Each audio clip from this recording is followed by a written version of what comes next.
All right, guys, we are back. Unfortunately, just for a little while, we're going to have to go without a camera, which is probably actually to your guys' benefit, so you don't have to see my face. So, yes, as we were saying before we were rudely interrupted there, yeah, my stream not going as well, about as poorly as the Mets night went here tonight, but I'm still here to chat with you guys. I want to read some of your guys' comments, and like I said, give me a little bit of more time here while I get the camera up and running again, but, I mean, it's just a really bad game for the Mets here tonight. You know, they come out and are immediately put behind the 8 ball there with Jonah Tong having a rough third inning that he had. And I said this after he had that awful start against the Rangers where he failed to get out of the first inning. The kid has been put into a just completely unfair situation, just a total lose-lose situation for Jonah Tong. I mean, kid is 22 years old, clearly was rushed to the big leagues. The Mets had no other choice but to do it out of desperation.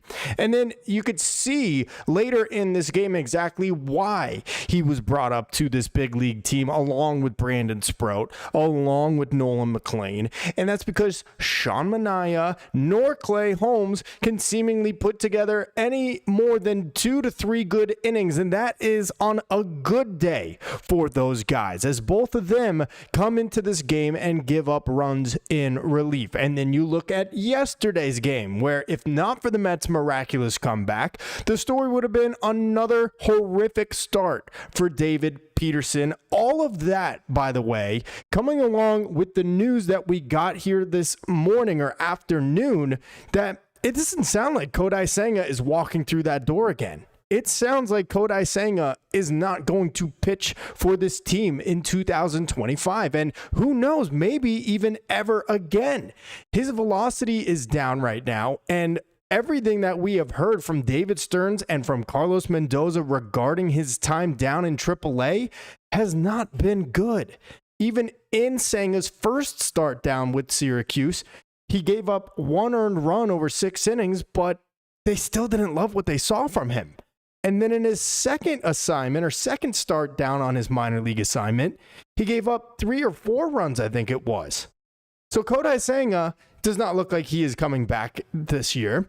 David Peterson continues to give the Mets no chance to win in any game that he starts. And then, like I said, you see Sean Manaea and Clay Holmes being used out of the bullpen today. And once again, they're rearing their ugly heads with more poor pitching performances. And so I don't blame Jonah Tong. I mean, it's unfortunate, but the kid is just not ready. He is essentially a 2-pitch pitcher, fastball, changeup.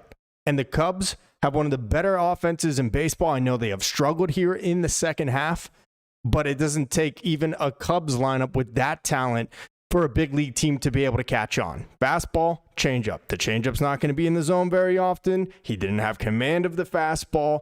It's pretty simple to figure that out at this level. And unfortunately, he could not get an out there in the third inning. First 6 runners of the third reach base. 5 of them come home to score. Like I said, the Mets are going to Richard Lovelady, a guy that has been designated for assignment twice this season here in game 158. And that doesn't even account for the just horrific defense that the Mets played as well. First of all, and this one might get overlooked, but on the single that's coming up here on the replay in just about a second or two, and guys, again, I remind you, I will hopefully have the camera back up here and working in a few minutes. Just keep commenting in the chat here, though, so we can all interact, and hopefully my camera will be back on here in a few minutes. But this play probably gets overlooked. I think it's coming up on the next one after this, but it's Mark Vientos with a left-hander up the plate. The score already, I believe, at that point, 3-0 after this 2-run double right here. And he's playing 2 feet off of the third baseline. It just didn't make sense to me. And that has to be something that came from the dugout, his defensive positioning there. But it just didn't make any sense. Against a left-handed bat, and it goes to the left of Vientos and into left field for a base hit. And why Mark Vientos is even getting starts at third base at this point in the season is puzzling, because he has proven to be a very poor defensive third baseman. He has proven that he is a very below average infielder when it comes to defense. And I get you had Matthew Boyd on the mound, and I get he's a lefty, and you didn't want to maybe start Brett Beatty in this game, but you got to have Beatty out there for his defense at this point. And even his defense, I don't trust that much. I don't think Brett Beatty is an unbelievable defensive third baseman like some of the metrics for some reason point to him being. But he is absolutely much better than Mark Vientos, who at a critical juncture later in this game after Vientos' 2-run homer set this inning up right here with the throwing error with 2 outs against Pete Crow Armstrong's ground ball. And then, of course, that ridiculous play where he scores from second on a wild pitch. Clay Holmes failing to realize that maybe he should go and cover home plate. That Pete Crow Armstrong is that kind of player that will try to make a run score on that type of a play. But I mean, guys, it is just a disaster of a game for the Mets. And there were some other interesting notes about this Mets team that came out today. The first one I mentioned, Kodai Senga, did not get a very good review back from Carlos Mendoza. His velocity is down, and I don't see him pitching for the Mets here in 2025 again. And who knows if maybe ever again. We still got 2 years left on that contract, but something is obviously not right with Kodai Senga. But then you look at some of the other moves that the Mets made today, and that was DFAing Jose Siri. Tyrone Taylor comes into this game, is activated to the big league roster, has an instant impact throwing that runner out at the plate, which was looking like it would be huge coming off the big win yesterday. Unfortunately, it gets erased pretty quickly there in this third inning. But the fact that Jose Siri was DFA'd today was telling about what the kind of job that David Stearns did this offseason. He traded Eric Ortze to Tampa for Jose Siri, who still had years of control left, a guy they thought that would bring elite center field defense and run into 15 or maybe 20 home runs and flash his speed and be able to replace what Harrison Bader did for this team last year. And he essentially missed the entire season. When he did play, he was absolutely awful, a complete net negative. So we get to see the impact of what Jose Siri had on this team this season and the lack of production in center field, forcing them to have to trade for Cedric Mullins, who has been equally as awful since coming over at the trade deadline. And then we see a 22-year-old on the mound here today trying to be a savior for this team of veterans that are making millions and millions of dollars. And it goes back to David Stearns' decision to try to patchwork this rotation using duct tape, spit, and glue. Trying to sign Frankie Montas to a 2-year deal. And what a horrible signing that was. Misses virtually the first 2+ months, 3 months of the season. When he does finally get on this team, pitches so poorly, he loses his rotation spot, gets moved to the bullpen, and now needs Tommy John surgery and is going to miss all of next season. But will most assuredly be cashing that check with his player option for 2026. You tried to convert Clay Holmes into a starter. Results may vary.